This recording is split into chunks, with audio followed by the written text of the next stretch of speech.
अगर उसे मौका मिला तो वो खुद ही उसे मार देगा, क्योंकि उन्होंने आज तक उसे अपनी बहन की तरह माना ही नहीं और उसे यकीन है कि वो मरने वाली है। ये सब सुन के रेंजी भी दुखी हो जाता है। वहीं उराहारा स्टोर के नीचे एक बड़ा सा बेसमेंट है जहाँ वो ट्रेनिंग कर सकते हैं, जहाँ वो इचिगो की सोल उसकी बॉडी से बाहर निकाल देता है। पर अब वो अपने सोल रीपर के फॉर्म में नहीं था, यानी अब इचिगो ऑर्डिनरी ह्यूमन बन चुका है। किसके उसे बताता है कि अपनी पावर्स वापस पाने के लिए उसे 3 लेसन्स पूरे करने होंगे और पहले लेसन में उसे उरुरु को हराना होगा। अब क्या शेर बच्चों से लड़ेगा? छोटे सीरियस होके फाइट कर, वरना मारा जाएगा। तो उरुरु उसके ऊपर हमला कर देती है तो वो किसके के फेंके हुए गियर को पकड़कर भागने लगता है। किसके उससे कहता है उस गियर को पहनते हुए कहो, ऑलमाइटी गियर मुझे ताकत दो। इचिगो ऐसा ही करता है। अबे तू क्या कर रहा है बे, इससे क्या होने वाला है? वहीं उरुरु से भागते भागते इचिगो को लगने लगता है कि जैसे उसकी स्पीड बढ़ रही है। इसी दौरान वो उरुरु के सभी हमलों को डॉज करता रहता है और मौका देखकर वो उस पर भी अटैक करता है, जिससे उसके गाल छिल जाते हैं। तो उरुरु गुस्से में उसे खींचकर लात मारती है, जिससे इचिगो उड़ता हुआ दूर जाता है और टेसाई उसे बचा लेता है। किसके आकर उसे बताता है कि उसने स्टेज 1 कंप्लीट कर लिया है। तभी टेसाई आकर उसकी सोल चेन को काट देता है, जिससे इचिगो की मुसीबत और ज्यादा बढ़ जाती है। वहीं दूसरी तरफ वही बिल्ली चैड और ओरिहिमे को ट्रेनिंग के लिए लेकर जा रही थी। वो सभी उरियो के पास पहुंच जाते हैं, जहां वो जब बिल्ली को बोलता हुआ देखता है उसे सदमा लगता है। ओरिहिमे उससे पूछती है कि योरुइची उन्हें ट्रेनिंग के लिए लेकर जा रही है तो क्या वो भी उनके साथ चलेगा, लेकिन उरियो सीधा मना कर देता है और कहता है कि ये सोल रीपर्स का मैटर है और वो इन पछड़ों में नहीं पड़ना चाहता। जिसके बाद वो तीनों वहां से चले जाते हैं और असल में उरियो भी रुकिया को बचाने के लिए ट्रेनिंग कर रहा है। वो बस अकेले करना चाहता था। इचिगो के ऊपर टेसाई बैठा हुआ था और किसके उसे बताता है कि उसकी सोल चेन टूट चुकी है, यानी उसकी मौत तो पक्की है और अगर वो जीना चाहता है तो उसे मरने से पहले सोल रीपर में ट्रांसफॉर्म होना होगा। जिसके बाद दूसरा स्टेज शुरू हो जाता है, जिसमें इचिगो को एक बड़े से गड्ढे में गिरा दिया जाता है, जहाँ की उसके हाथ भी बंधे हुए हैं। तुम आखिर मेरे साथ करना क्या चाहते हो? टेसाई कहता है कि उसको इसी हालत में इस गड्ढे से बाहर निकलना होगा और बिना सोल रीपर बने वो इस गड्ढे से कभी नहीं बाहर निकल पाएगा और मारा जाएगा। तभी इचिगो को बहुत ज्यादा दर्द होने लगता है और वो देखता है कि उसकी सोल चेन पर छोटे छोटे मुंह आ गए हैं जो कि उसे खा रहे हैं। किसके उसे बताता है कि उसके पास 3 दिन का समय है। अगर इस दौरान वो एक सोल रीपर नहीं बना तो वो एक हॉलो में बदल जाएगा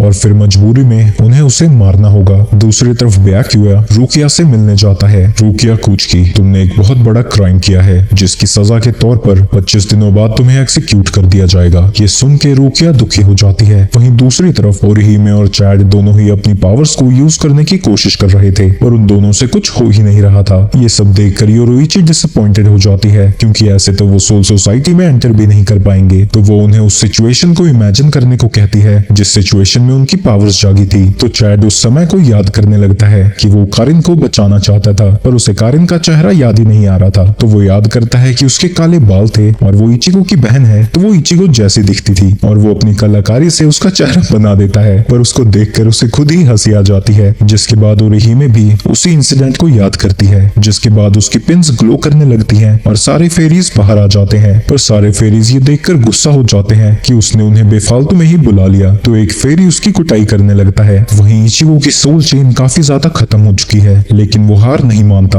और वो दौड़ता हुआ गड्ढे से बाहर निकलने की कोशिश करता है। पर जैसा कि सबको पता था, वो वापस से नीचे गिर जाता है और ऊपर से सभी लोग इस शो को एंजॉय कर रहे हैं। और जंटा उससे कहता है कि अगर उसे भूख लगना शुरू हो जाए तो प्रॉब्लम की बात है, क्योंकि इसका मतलब है कि वो हॉलो बनना शुरू हो चुका है। जिसके बाद वो उसके लिए खाना लेकर आता है, लेकिन इचिगो उसकी बकवास पर ध्यान नहीं देता। जिंटा उसे याद दिलाता है कि उसे इस गड्ढे में 70 घंटे हो चुके हैं, यानी अगले 2 घंटों में अगर वो एक शिनिगामी नहीं बना तो वो एक हॉलो बन जाएगा और मजबूरी में उन्हें उसे जान से मारना होगा। तो भी इचिगो की चेन पर बहुत सारे मुंह बन जाते हैं जो जल्दी जल्दी से उसकी चेन को खाने लगते हैं। जिसके बाद उसकी सोल चेन पूरी तरह से गायब हो जाती है और उसकी छाती में सिर्फ एक होल बचा था। जिसके बाद इचिगो का हॉलोफिकेशन शुरू हो जाता है। इचिगो दर्द के मारे चिल्ला रहा था। तभी इचिगो अलग ही जगह पर पहुंच जाता है। उसे समझ नहीं आ रहा था कि वो पहुंच कहां गया। तभी पीछे से उसे आवाज आती है, ये तुम्हारा इनर वर्ल्ड है। पीछे देखने पर उसे एक अजीब सा आदमी दिखता है जो कि हवा में फ्लोट कर रहा था। वो उसे अपना नाम बताता है, पर पता नहीं क्यों इचिगो उसकी सारी बातें सुन सकता था, पर वो उसका नाम सुन ही नहीं पाता। तभी इचिगो वहां से गिरना शुरू हो जाता है। बुढ़ा भी उसके पास आता है। तुम्हारे पास भी अपनी पावर्स हैं, जिसे कि कुचकी ने डिस्ट्रॉय नहीं किया है। उसने तो बस रुकिया की पावर्स को वापस लिया था। ये दुनिया तबाह हो रही है। अगर तुम अपनी पावर्स को वापस चाहते हो तो नीचे गिरे बॉक्सेस में से एक में तुम्हारी पावर्स हैं। अगर तुम तुमने सही बॉक्स को ढूंढ लिया तो तुम सोल रीपर बन जाओगे, और अगर नहीं ढूंढ पाए तो एक माइंडलेस हॉलो। इचिगो को याद आता है कि सोल रीपर की सोल रिबन हमेशा रेड कलर की होती है, तो वो उसी टेक्निक का यूज करता है और कुछ देर ढूंढने के बाद उसे रेड रिबन मिल जाती है। उस रिबन को खींचने पर एक बॉक्स खुल जाता है जिसमें कि उसकी जान पाक्टो है, जिसे देखकर वो समझ जाता है कि ये बंदा उसकी जान पाक्टो की सोल है। वहीं असल दुनिया में इचिगो की हालत काफी बुरी हो चुकी है, तो टेसाए उसे मारने के लिए तैयार हो जाता है और वो अपनी सीलिंग टेक्निक का यूज करके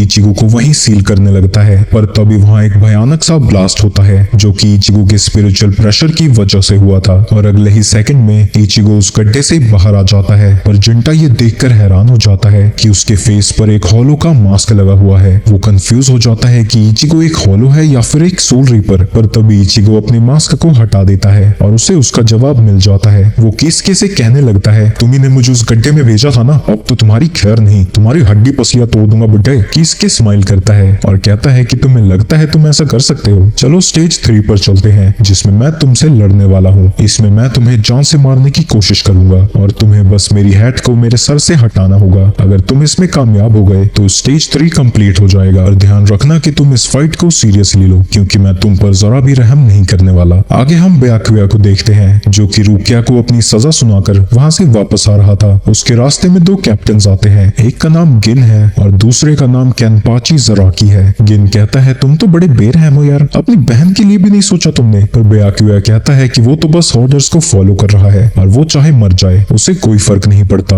ये सुन के केनपाची भड़क जाता है और वो उससे लड़ने के लिए जा ही रहा था, पर तभी गिन उसे बांधकर दूर ले आता है क्योंकि सोल सोसाइटी में फाइट करना अलाउड नहीं है, खासकर कैप्टन्स को। वहीं दूसरी तरफ किसके और इचिगो के बीच भयंकर सी लड़ाई चल रही है जहाँ इचिगो बस भाग रहा है। तभी वो सोचता है ये तो नॉर्मल ह्यूमन है, ये तो मुझे हर्ट कर ही नहीं सकता, और वो उससे लड़ने के लिए तैयार हो जाता है। तभी किसके उसे बताता है कि ये कोई आम तलवार नहीं है बल्कि एक सांपाक्टो है, यानी किसके भी एक सोल रीपर है। वो उसे बताता है कि उसकी स्वॉर्ड का नाम बेनी हीमे है और इचिगो से उसकी स्वॉर्ड का नाम पूछता है, पर अभी तक उसे पता ही नहीं था कि इसके फिर से उसके ऊपर हमला करना शुरू कर देता है और ब्याकुया की तरह ही बटर की तरह वो उसकी स्वॉर्ड को काट देता है और अपने अगले हमले से उसके स्वॉर्ड हैंडल को तोड़ देता है। ये सब देखकर इचिगो डर जाता है, पर किसके उसके ऊपर हमला करना जारी रखता है तो इचिगो डर के मारे भागने लगता है क्योंकि उसे यकीन है कि अगर जरा सा भी वो लेट हो गया तो किसके उसकी जान ले लेगा। तभी इचिगो को उसकी जान पाक्टो की आवाज सुनाई देती है। तभी वो उसके सामने आ जाता है। डर के भाग क्यों रहे हो? तुम्हें पता होना चाहिए कि तुम इस लड़ाई में अकेले नहीं हो, मैं भी तुम्हारे साथ हूँ। जिसके बाद वो इचिगो को अपना नाम बताता है और इस बार इचिगो उसके नाम को सुन पाता है। इचिगो जब अपनी स्वॉर्ड का नाम लेता है वहाँ बहुत बड़ा एनर्जी ब्लास्ट होता है और चारों तरफ इचिगो का स्पिरिचुअल प्रेशर फैल जाता है। जब वहाँ की धूल हटती है हम देखते हैं कि उसकी स्वॉर्ड पूरी तरह से ठीक हो चुकी है और उसकी शेप भी चेंज हो चुकी है। ये देखकर किसके कहता है, तुम्हारी स्वॉर्ड वापस आ चुकी है, तो अब डिफिकल्टी को बढ़ाते हैं, मेरे पास इन सब चीजों का समय नहीं है। और वो अपने अगले हमले से उसकी टोपी उड़ा देता है। ये देखकर किसके भी हैरान हो जाता है कि इचिगो इतनी जल्दी इतना ताकतवर कैसे बन गया, और अब उसका स्टेज 3 भी कंप्लीट हो चुका है। वहीं लड़ाई खत्म होते ही इचिगो सो जाता है। रात को जब इचिगो खिड़की से बाहर देख रहा था तभी एक अजीबोगरीब चीज उड़ती हुई आती है, जिसे देखकर इचिगो डर जाता है क्योंकि उसे लग रहा था कि ये सारा खून है। ये मैसेज किसके ने भेजा था जो कि उसे जल्दी से उराहारा शॉप पर बुलाता है और उसके स्पेशल नोट में लिखा था कि ये कोई खून वून नहीं है, ये खुद ही वहां से इवेपोरेट हो जाएगा। इचिगो घर से बाहर निकलता है पर तभी उसका बापू आसमान से जमीन पर कूदता है और वो उसे एक लकी एमुलेट देते हुए कहते हैं कि वो चाहे जहां भी जा रहा हो ये उसे अपने साथ में लेकर जाना चाहिए क्योंकि ये उसकी मॉम ने उन्हें दिया था। इचिगो एमुलेट को लेकर वहां से चला जाता है, पर स्टोर पर पहुंचने पर वो हैरान हो जाता है क्योंकि वहां पर वो तीनों पहले से ही मौजूद थे और हिमे कहती है कि वो भी रुकिया को बचाने के लिए उसके साथ जाएंगे, पर इचिगो अभी भी काफी ज्यादा कंफ्यूज है। तभी योरोइची उसे बताती है कि उसके दोस्त इतने भी कमजोर नहीं है। वहीं टेसाए और हिमे को देखकर रोने लगता है क्योंकि कई 100 साल बाद उसने इतनी प्यारी लड़की देखी थी। इसके बाद किसके इचिगो को उसकी बॉडी से बाहर निकाल देता है और उन्हें बताता है कि सोल सोसाइटी में सिर्फ सोल्स ही जा सकते हैं, तो उसे उन सभी को सोल फॉर्म में भेजना होगा। जिसके बाद वो वहाँ एक बड़ा सा पोर्टल बना देता है। इस गेट के बाहर सोल सोसाइटी है जहाँ की तुम रुकिया को बचाने जाओगे, पर ध्यान रखना कि तुम्हें ह्यूमन वर्ल्ड और सोल सोसाइटी के बीच के टनल को 4 मिनट के अंदर क्लियर करना होगा, वरना तुम हमेशा के लिए वॉइड के बीच में फंसे रह जाओगे। उराहारा टेसाई के साथ मिलकर उस पोर्टल को एक्टिवेट कर देता है, जिसके बाद बिल्ली के पीछे इचिगो की पूरी पलटन चली जाती है। इसके बाद वो सभी सोल सोसाइटी की तरफ भागने लगते हैं। ये जगह बहुत ही खतरनाक है, इसलिए उन सभी को 4 मिनट से पहले इसे पार करना होगा। तब यूरियो घबरा जाता है क्योंकि उनकी तरफ एक अजीब सी ट्रेन बढ़ रही थी। योरुइची बताती है कि ये बहुत ही ज्यादा खतरनाक चीज है। ये ट्रेन इस टनल को क्लीन करती है और इसकी नजर में हम इंट्रूडर्स हैं जिन्हें कि ये क्लीन करना चाहती है। तो जितना तेजी से वो भाग सकते हैं उन्हें भागना होगा। उन्हें टनल का एंड भी दिखाई देने लगता है, पर वो ट्रेन उनके पास पहुंच जाती है तो रही में एक शील्ड बनाती है, जिससे टकराने के बाद वहां एक धमाका होता है और वो सभी टनल से बाहर आ जाते हैं। और चैड को छोड़कर सभी की लैंडिंग रूट पटांग तरीके से होती है और रही में अपनी पावर्स को यूज करके बड़ी खुश थी। तब योरुइची उसे मारती है। बेवकूफ, मैंने तुम्हें मना किया था ना कि वहां अपनी पावर्स को यूज नहीं करना। वो तो हम लकी हैं कि उसने तुम्हारी शील्ड से बस कांटेक्ट किया। अगर तुम्हारी फेरिस में से एक भी चीज उसमें टच हो जाती तो हम सब मारे जाते। वहीं दूसरी तरफ अपने लिए एक स्पेयर केप भी लेकर आया था, जो देखकर चैड और इचिगो दोनों ही हैरान हो जाते हैं। योरुइची उन्हें बताती है कि वो सभी सोल सोसाइटी के रुकॉन डिस्ट्रिक्ट में है, जो कि वहाँ का सबसे बड़ा एरिया है। सारी सोल्स पास ऑन होकर यहाँ आने के बाद यहीं पर सेटल होती है। यहाँ पर तो काफी सारे लोग होने चाहिए थे, पर उन्हें कोई नहीं दिख रहा था। तभी इचिगो को एक खुला हुआ दरवाजा दिखता है। देखते ही इचिगो उसकी तरफ दौड़ने लगता है। आ रहा हूँ मैं सालों सोल रिपर्स, अभी तुम्हारी खटिया खड़ी करता हूँ। योरुइची उसे वार्न करती है कि अगर वो ऐसे गया तो मारा जाएगा। तभी उसके बिल्कुल करीब से एक बड़ा सा दरवाजा बंद होता है और वो सारा एरिया पूरी तरह से क्लोज हो जाता है और उसके सामने गेट कीपर आता है, जिसका नाम जिडानबो है। वो इचिगो की साइड में हमला करता है और कहता है कि वो दोनों फाइट करेंगे। योरुइची उन्हें बताती है कि जिडानबो 300 सालों से यहाँ की सुरक्षा कर रहा है और आज तक उसे कोई हराकर इसके पार नहीं जा पाया। तो उरियू कहता है कि उन्हें कोई प्लान बनाकर साथ में उस पर हमला करना होगा, पर चैड और ओरेही में बिना सोचे समझे आगे जाने लगते हैं। तो जिडानबो जमीन पर हमला कर वहाँ बैरियर बना देता है। वो उनसे कहता है कि ये लड़ाई 1-on-1 होगी। वो इचिगो के हारने के बाद ही आगे आ सकते हैं और यही यहाँ के रूल्स हैं। पर इसके बाद भी वो इचिगो की मदद करने के लिए प्लान बनाने लगते हैं। तो इचिगो उनसे कहता है कि उसे उनकी मदद की कोई जरूरत नहीं है, वो अकेला ही इस गेंडे को हरा सकता है। ये सुनकर जिडानबो उसके ऊपर हमला कर देता है, पर इचिगो को उसे ब्लॉक करता हुआ देखकर वो शॉक हो जाता है और कहता है कि वो तीसरा इंसान है जिसने उसके पहले अटैक को ब्लॉक किया है। अपनी सांसें गिन लो क्योंकि तुम मेरा दूसरा हमला ब्लॉक नहीं कर पाओगे। इसके बाद वो इचिगो के ऊपर हमला करता रहता है। वो इतने ज्यादा हमले करता है कि वो गिनती ही भूल जाता है और उसका आखिरी हमला तो गेट को ही तोड़ता हुआ आता है, जिसकी वजह से चारों तरफ बड़े बड़े पत्थर गिरने लगते हैं। पर जब धूल हटती है, जिडानबो देखता है कि इचिगो ने इस अटैक को भी ब्लॉक कर दिया था और इतने सारे हमले करने के बावजूद भी वो इचिगो को अपनी जगह से हिला भी नहीं पाया। जिडानबो अपनी एक और एक्स निकाल कर इचिगो के ऊपर हमला करता है, पर इचिगो अपने एक ही हमले से उसके दोनों हथियारों को तोड़ देता है। अरे लगता है मैं फिसल कर गिर गया, ये बच्चा तो मेरा कुछ नहीं बिगाड़ सकता। देखो मेरे एक्स अभी भी मेरे हाथ। अपने एक्स को टूटा हुआ देखकर वो बेचारा रोने लगता है। ये देखकर इचिगो को बुरा लगने लगता है।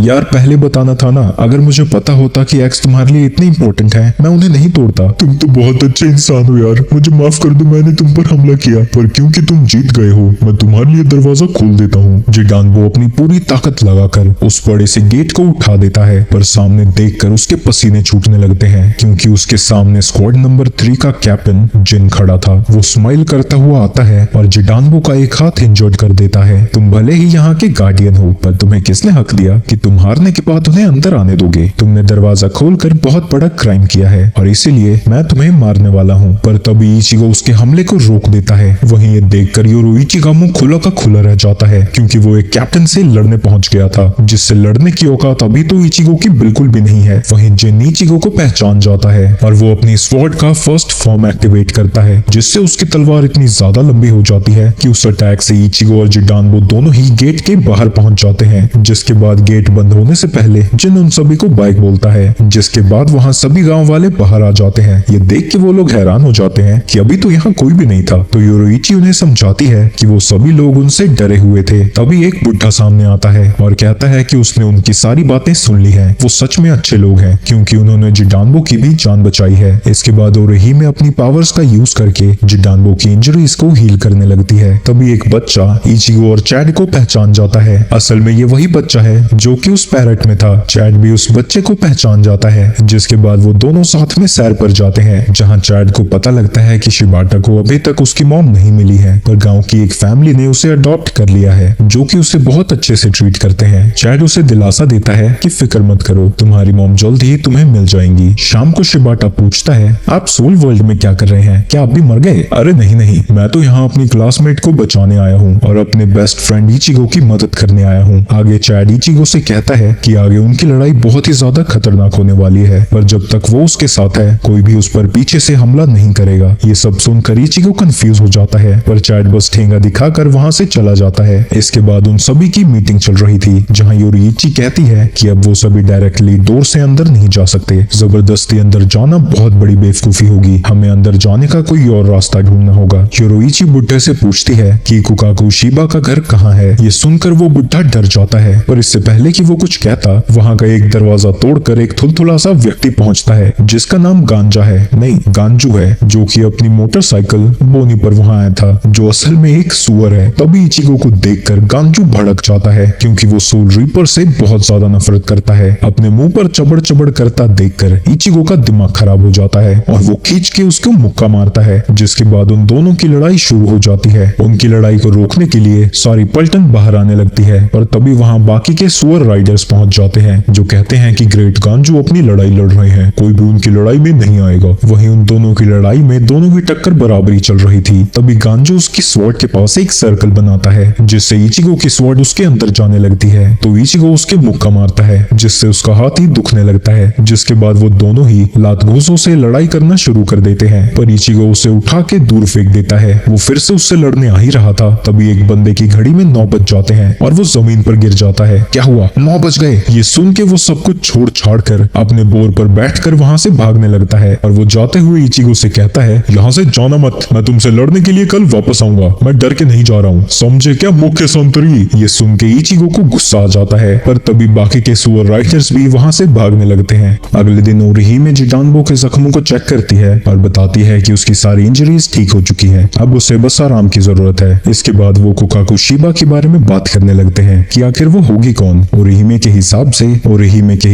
वो एक बिल्ली है, क्योंकि योरुइची खुद भी तो एक बिल्ली है। वहीं उरियू को वो कोई ग्रेट वॉरियर या तो मंक लगता है। इसके बाद वो इचिगो को कहता है कि उनके जाने का समय हो चुका है, पर इचिगो तो यहाँ गांजू का इंतजार कर रहा था, क्योंकि इचिगो को गांजू की कुटाई जो करनी थी उसका ढीठपना देखकर योरुइची उसके मुंह पर पंजा मारती है। दूसरी तरफ रुकिया के जेल में रेंजी आता है और वो उसे बताता है कि उसकी एग्जीक्यूशन की डेट फाइनल हो चुकी है, जो कि 14 दिनों बाद होनी है, और तब तक के लिए उसे रिपेंटेंस सेल में ट्रांसफर किया जाएगा। इचिगो की पूरी पलटन इकाकू के घर तक पहुंच जाती है, जो कि बड़ा ही अजीबो गरीब था। ये देखकर उरी और इचिगो तो उसके अंदर पैर भी नहीं रखना चाहते, पर योरुइची के मनाने पर वो सभी आगे बढ़ते हैं, पर तभी 2 हट्टे कट्टे मुस्टंडे उनका रास्ता रोक देते हैं। पर जब उनकी नजर योरुइची पर जाती है तो वो बड़ी ही इज्जत से उन सभी को अंदर लेकर जाते हैं। इसके बाद हम इकाकू शिबा से मिलते हैं, जो कि असल में एक सेक्सी सी कुड़ी है, और उसके कल्चरल ड्रेसिंग सेंस को देखकर इचिगो और उरियो शर्मा जाते हैं। वहीं दूसरी तरफ रुकिया को रिपेंटेंस सेल की तरफ लेके जाया जा रहा था। ये सेल ऐसी जगह पर है जहाँ से रुकिया को एक हिल टॉप दिखता है, और वो वही जगह है जहाँ रुकिया को मौत दी जाएगी। सोल सोसाइटी ने जानबूझकर उसे यहाँ शिफ्ट किया था, ताकि वो मरने से पहले हर वक्त उसी जगह को देखती रहे और उसे एक पल की भी शांति ना मिले। सभी सोल्जर्स के जाने के बाद रंजी रुकिया को बताता है कि इचिगो सोल सोसाइटी में पहुंच चुका है। ये सुन के रुकिया खुश हो जाती है, पर साथ ही वो दुखी भी थी, क्योंकि उसे पता है कि उसके दोस्त सोल रीपर्स का सामना नहीं कर सकते। कुकाकू उनकी मदद करने को तैयार हो जाती है, पर वो उनके साथ अपना एक बंदा भी भेजना चाहती है, जो कि और कोई नहीं उसका छोटा भाई गांजू है, जो देख के वो सभी हैरान हो जाते हैं और उन दोनों की लड़ाई शुरू हो जाती है। जिस लड़ाई के दौरान वो इचिगो के ऐसी जगह पर मारता है जहाँ मारना वर्जित होता है, और उनकी लड़ाई होते होते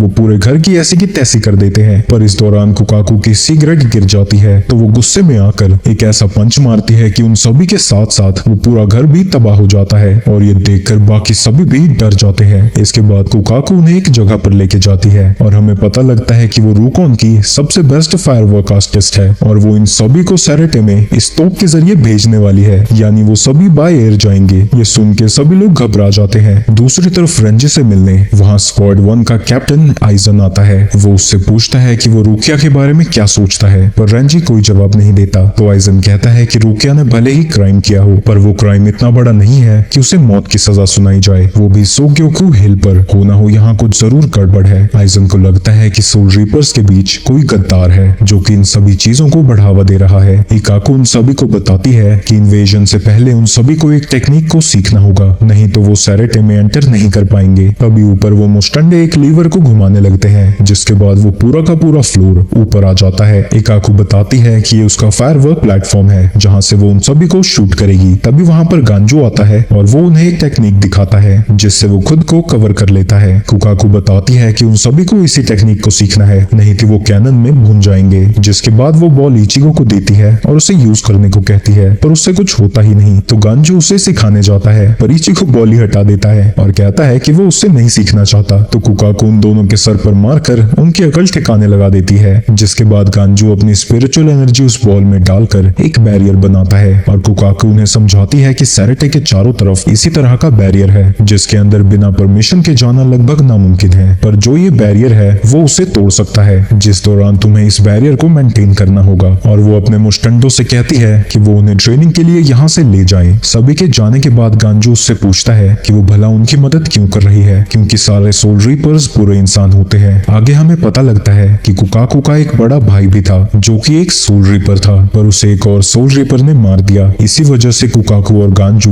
दोनों ही सोल रीपर से नफरत करते हैं। इसके बाद हम काफी सारे लिeutenants को देखते हैं। ये बेसिकली अपनी अपनी स्क्वाड के कैप्टन के नीचे और बाकी सभी के ऊपर काम करते हैं और इन सभी को यहाँ पर एक मीटिंग के लिए बुलाया गया है। दूसरी तरफ वो सभी लोग उस टेक्निक की प्रैक्टिस शुरू कर देते हैं और हीमे और चैड बड़ी ही आसानी से इस टेक्निक को सीख जाते हैं। वहीं उरियो कुछ ज्यादा ही अजीब लग रहा था और इसमें सबसे बड़ा गधा तो इचिगो है जो कि किसी भी तरह का बैरियर नहीं बना पाता। ये देखकर वो दोनों मुस्टंडे उस पर भड़क जाते हैं क्योंकि इचिगो को अपना स्पिरिचुअल प्रेशर कंट्रोल करना नहीं आता। इसी वजह से वो इस टेक्निक को नहीं सीख पाएगा। तभी ओरिहिमे के पेट से आवाज आती है, जिसके बाद सभी लोग वहां से खाना खाने के लिए चले जाते हैं। गांजो के पूछने पर इचिगो बताता है कि रूकिया ने उसकी और उसकी फैमिली की जान बचाई थी, पर उसकी वजह से अब उसकी ही जान खतरे में आ गई है और वो यहाँ बस उसका एहसान चुकाने आया है। ये सुन के गांजो भी इमोशनल हो जाता है और वो उसे अलग तरीके से टेक्निक सिखाता है। जिसके बाद इचिगो गांजो के बताए तरीके से इस टेक्निक को यूज करता है, पर बाकियों के मुकाबले उसका स्पिरिचुअल प्रेशर बहुत ज्यादा था, जिसकी वजह से उसका बैरियर बहुत ज्यादा बड़ा बनता है और उसकी एनर्जी चारों तरफ फैलने लगती है। इसकी वजह से बाकी सभी लोग भी वहां पहुंच जाते हैं। ये देखकर कुकाकू उसे गुस्से में कंसंट्रेट करने को कहती है और जब इचिगो फोकस करता है वो बैरियर को नॉर्मल साइज में बनाने में कामयाब हो जाता है, पर जैसे ही वो खुश होता है उस बॉल में क्रैक आ जाता है और फिर वहां एक ब्लास्ट हो जाता है। तो गुस्से में कुकाकू उसके मारने लगती है, जिसके बाद वो लापरवाही के लिए अपने भाई को भी मुक्का मारती है। दूसरी तरफ सोल सोसाइटी में हेड कैप्टन के सामने सभी स्क्वाड्स के कैप्टन खड़े हो रखे हैं और ये सभी लोग वहां जिन को सजा देने पहुंचे हैं क्योंकि इसने इचिगो और उसके साथियों को जिंदा जाने दिया था, जबकि वो उन्हें आसानी से मार सकता था। हेड कैप्टन यामामोटो उसकी सजा सुना ही रहे थे, तभी वहां अलार्म बजने लगता है। इसके बाद हम कुछ समय पहले का सीन देखते हैं। योरोइची सभी से कह रही थी कि उनके जाने का समय हो चुका है, तभी वो दर्द के मारे चिल्लाने लगती है क्योंकि इचिगो ने नींद में उसकी पूंछ पकड़ ली थी। इसके थोड़ी देर बाद इचिगो की नींद पूरी हो जाती है, जिसके बाद वो सभी फायरवर्क प्लेटफॉर्म पर इकट्ठा हो जाते हैं। तभी इचिगो कहता है, योरोइची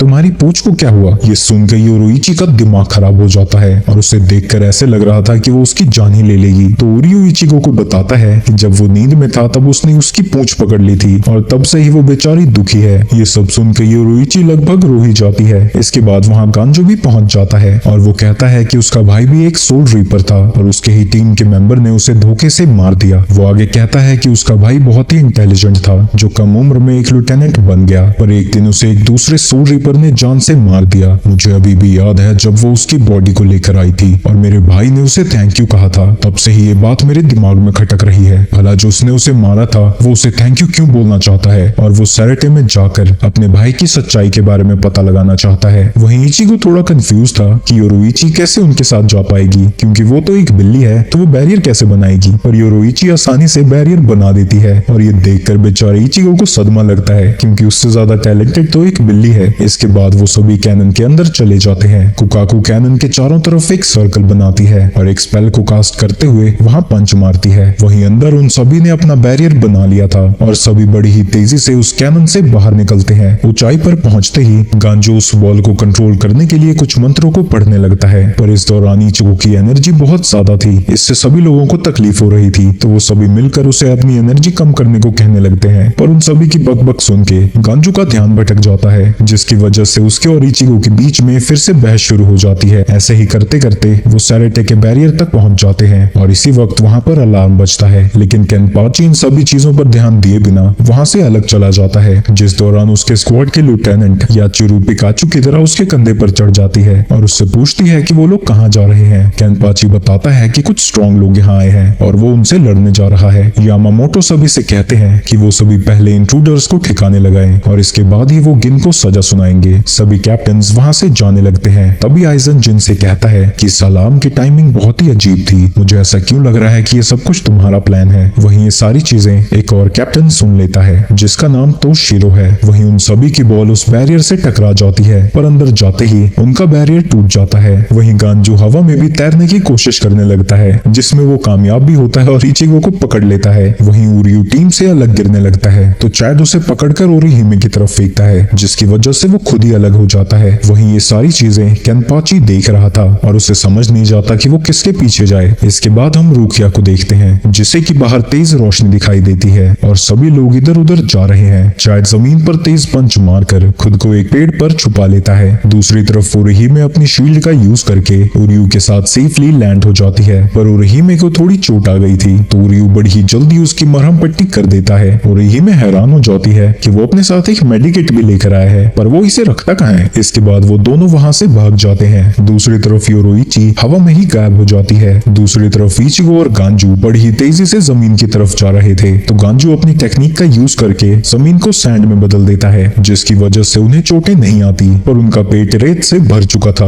और वो उसे उगलने लगते हैं। तभी वहाँ पर दो सोल रीपर्स आ जाते हैं जिसमें से टकले का नाम इकाकू है और दूसरे का नाम चीका। तभी इकाकू वहाँ अजीब तरीके का डांस शुरू कर देता है और उन दोनों को समझ नहीं आता कि ये सब चल क्या रहा है। तभी गांजू कहता है कि उन्हें यहाँ से चले जाना चाहिए, वो उनकी टक्कर के नहीं है। पर इचिगो उस टकले से लड़ना चाहता था तो गांजू अकेला ही भाग जाता है जिसके पीछे चीका चला जाता है। इकाकू उससे पूछता है कि वो यहाँ से भागा क्यों नहीं तो इचिगो कहता है कि अगर तुम मुझसे ज्यादा ताकतवर हो तो मुझे आसानी से पकड़ लोगे और अगर मैं ताकतवर हूँ तो मैं तुम्हें हराकर यहाँ से चला जाऊंगा। तभी अचानक से इचिगो के ऊपर वो हमला कर देता है पर उसे इचिगो डॉज कर लेता है। दूसरी तरफ गांजू अभी भी चीका से डरकर भाग रहा था और भागते भागते उसके सामने एक दीवार आ जाती है पर वो अपनी टेक्निक का यूज करके उस दीवार की दूसरी तरफ पहुंच जाता है। ऐसे ही करते करते वो ऐसी जगह पर पहुंच जाता है जहाँ आगे भागने की जगह ही नहीं बचती। तभी चीका उसके पीछे पहुंच जाता है। भागना बे छछुंदर। और गांजू के पूछने पर वो बताता है कि ये गड्ढा एक एक्सिक्यूशन साइट है जहाँ की पहले क्रिमिनल्स को एक्सिक्यूट किया जाता था। कहा जाता है कि जो भी इस गड्ढे में गिरता है वो कभी जिंदा नहीं बचता। दूसरी तरफ इचिगो और इकाकू की बराबर की लड़ाई चल रही है जिस दौरान वो एक दूसरे की आंखों को इंजर्ड कर देते हैं। लेकिन तभी टकला चीटिंग करने लगता है। उसके हिल्ट में एक दवाई है जिससे वो अपने खून को रोक देता है। ओए तू चीटिंग कर रहा है। पर इकाकू खुद को डिफेंड करता है कि इसे चीटिंग नहीं प्रिपेयर होना कहते हैं। जिसके बाद उन दोनों की लड़ाई फिर से शुरू हो जाती है जिस दौरान इकाकू उससे पूछता है तुम्हारे मूव्स काफी अच्छे हैं, तुम्हारा मास्टर काफी स्ट्रॉन्ग होगा। इचिगो बताता है कि उसका मास्टर किसके उराहारा है जिसके साथ उसने 10 दिन ट्रेनिंग की है। उराहारा का नाम सुन के इकाकू सीरियस हो जाता है क्योंकि असल में किसके एक एक्स कैप्टन है पर 100 साल पहले उसने एक सीरियस क्राइम किया था और तभी उसे ह्यूमन वर्ल्ड में बैनिश कर दिया गया। वहीं उराहारा का नाम सुन के वो समझ जाता है कि उसे इस लड़ाई को सीरियसली लेना पड़ेगा और वो अपनी स्वॉर्ड के फर्स्ट फॉर्म को रिलीज कर देता है जिससे वो इचिगो पर हमला करने लगता है। इचिगो आसानी से उसके सभी अटैक्स को ब्लॉक कर रहा था और मौका देखकर उसके ऊपर हमला करने जाता है पर तभी उसका वेपन अजीब सा घूम जाता है जिसकी वजह से इचिगो फिर से घायल हो जाता है। गांजू खुद को बचाने के लिए उसी बॉल को बना देता है जिससे चीका आसानी से काट देता है पर उसे नहीं पता था कि उसके कटते ही वो ब्लास्ट होता है जिसकी वजह से गांजू गड्ढे के दूसरी तरफ पहुंच जाता है और वो उसे अपना पिछवाड़ा दिखाकर वहां से भाग जाता है। आगे हम योरोइची को देखते हैं जो कि ऊपर से देखती है कि चारों तरफ भगदड़ मची हुई है और सभी सोल रीपर्स इंट्रूडर्स को ढूंढने में लगे हुए हैं। इसके बाद हम हनातरो को देखते हैं जो कि रूकिया के लिए खाना लेकर आता है पर उस सेल में रूकिया नहीं थी तो एक और लड़की उसे बताती है कि उसे डिटेंशन सेल में शिफ्ट कर दिया गया है जहां वो अपने एक्सिक्यूशन तक रहेगी। वहीं इकाकू और इचिगो की लड़ाई अभी भी चल रही है जिस दौरान इकाकू उसके मुंह पर लात मारता है और वो उसे चिढ़ाता हुआ कहता है तुम तो बड़े स्ट्रॉन्ग थे ना,